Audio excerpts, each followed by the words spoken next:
Ecco la situazione meteorologica, un nuovo impulso instabile di matrice atlantica è pronto ad approcciare il Golfo del Leone e tra domani e giovedì condizionerà il tempo su tutto il nord Italia, ma fino a quel momento sulla nostra regione si vivrà una giornata dai connotati tipicamente primaverili.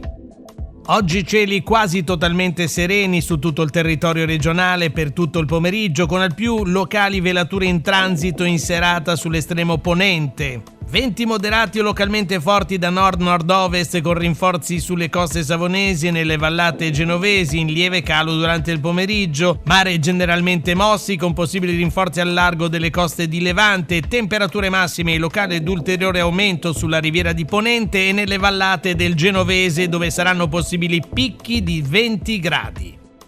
Per domani, mercoledì 18 febbraio, i previsori della Limete si attendono in mattinata cieli poco o parzialmente nuvolosi, ampie schiarite da ponente a levante, ma con repentino aumento delle nubi nel corso delle ore pomeridiane e possibili deboli piovaschi sulle coste del centro-ponente a partire dalla serata in estensione al settore centrale approssimandosi alla mezzanotte. Venti deboli da est-sud-est, sotto costa moderati da sud-sud-ovest al largo e sulle coste imperiesi a partire dalla sera. Mare generalmente mosso su centro-levante e sull'estremo ponente, poco mosso al largo e stirati sotto costa a ponente. Temperature in generale diminuzione che sarà più sensibile in tarda serata e nelle vallate savonesi.